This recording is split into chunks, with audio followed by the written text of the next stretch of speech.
Hello प्यारे बच्चों, मेरा नाम Ajay Rathore, MBBS first year student. तो ये वीडियो उन बच्चों के लिए है जो सच में भी नीट 2025 में अब तबाही मचाने वाले, जो फोड़ने वाले, ठीक है। सिर्फ सीरियस नीट एस्पिरेंट के लिए ही ये वीडियो बनाया जा रहा है। अगर आप सीरियस नहीं है तो मैं बोल रहा हूँ अभी आप इस वीडियो को छोड़ के जा सकते हैं, डिसलाइक करके जा सकते हैं, ठीक है। तो मैं आपके लिए लेके आया हूँ नीट 2025 के लिए महाप्लान, मोस्ट डिमांडेड स्ट्रेटजी, जहाँ से आप जीरो से, मैं बोल रहा हूँ आप अगर जीरो पर भी है ना तो आप बेहतरीन से बेहतरीन स्कोर करने वाले हैं, ठीक है। बेहतरीन से बेहतरीन स्कोर यहाँ से आप करने वाले हैं। मैं जो आपको बताने वाला हूँ, जो मैं आपको टिप्स देने वाला हूँ, जो पॉइंट्स मैं आपको बताने वाला हूँ, और इसको आपने पूरे साल अगर फॉलो कर लिया ना, मैं गारंटी दे रहा हूँ तुम्हारे मार्क्स इंक्रीज होने वाले हैं, ठीक है। तुम नेक्स्ट लेवल पे अपने रैंक लाने वाले हैं, ठीक है। तो आपको कुछ भी नहीं करना, मेरे द्वारा एक दिए गए एक भी पॉइंट को स्किप नहीं करना है, पूरा वीडियो ध्यान से देखना है और हर एक पॉइंट को पूरे साल फॉलो करना है, ठीक है। तो स्ट्रेटजी की शुरुआत करते हैं।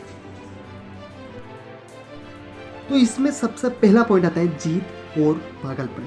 अगर तुम्हारे अंदर जीत अगर तुम्हें एक एमबीबीएस सीट की अगर जीत नहीं है ना उसको पाने की, मैं बोल रहा हूँ तुम सिलेक्शन नहीं ले पाओ। एक जीत, एक पागलपन होना चाहिए तुम्हारे अंदर कि नहीं, इस बार चाहे जो हो जाए, चाहे जितनी मेहनत करना पड़े, चाहे जितने सेक्रीफाइसेस करना पड़े, इस बार एमबीबीएस की एक सीट मेरी है, मतलब मेरी ही है। तो इस प्रकार की जीत आपके अंदर होना चाहिए, इस प्रकार का आपके अंदर पागलपन होना जरूरी है। दूसरा है कंसिस्टेंसी। तुम स्टार्ट तो कर लेते हो, स्टार्टिंग के 1 महीने 2 महीने भी बेहतरीन पढ़ते हो, लेकिन बीच में वापस तुम डाउन हो जाते हो। फिर जब एग्जाम आ जाती है 2-3 महीने जब एग्जाम को बचे रहते हैं, तुम फिर पढ़ाई करने लग जाते हो।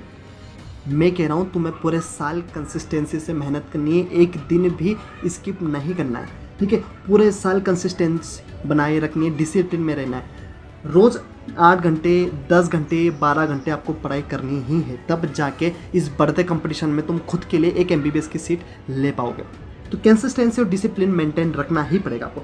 फिर तीसरा आता है कोर्स। सबसे मोस्ट इंपॉर्टेंट आती है कोर्स पे।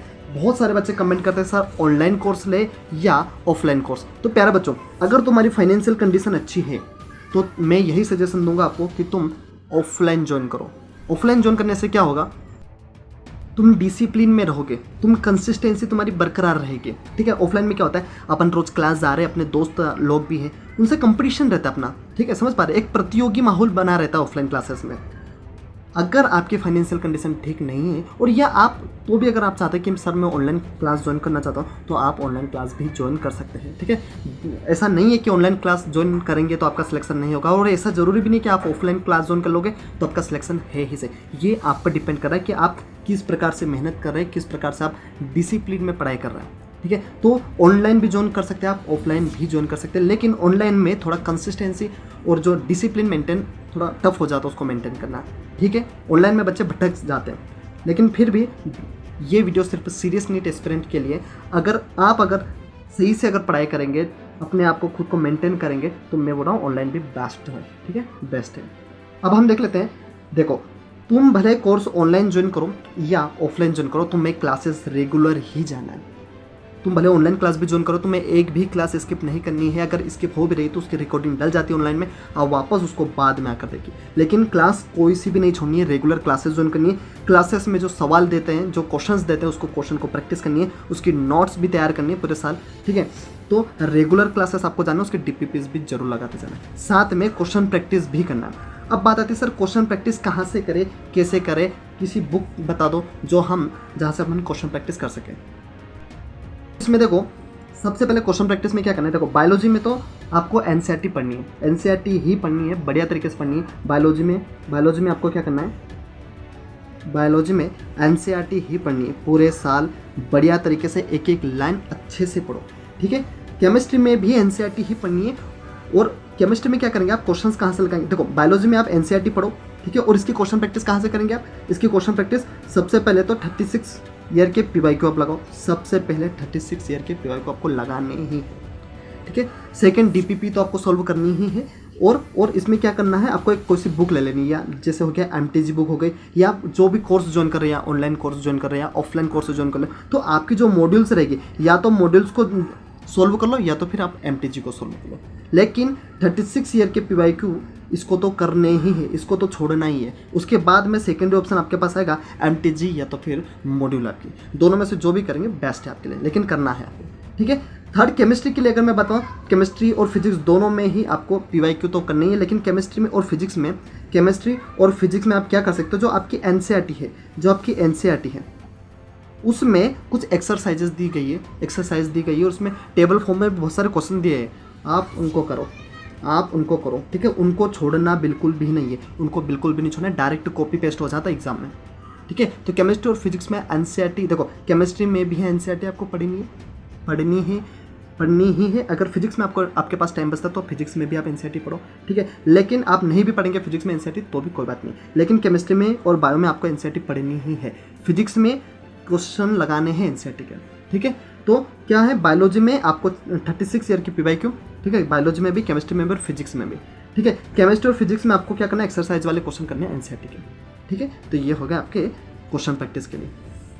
फिर आपको क्या करना है, टेस्ट सीरीज ज्वाइन करनी है। जैसे आप ऑनलाइन क्लासेस ज्वाइन करेंगे या ऑफलाइन क्लासेस जो भी ज्वाइन करेंगे उसमें टेस्ट सीरीज होने वाली है। उस टेस्ट सीरीज को आपको क्या करना है, मेन एग्जाम पेपर के हिसाब से लेना है।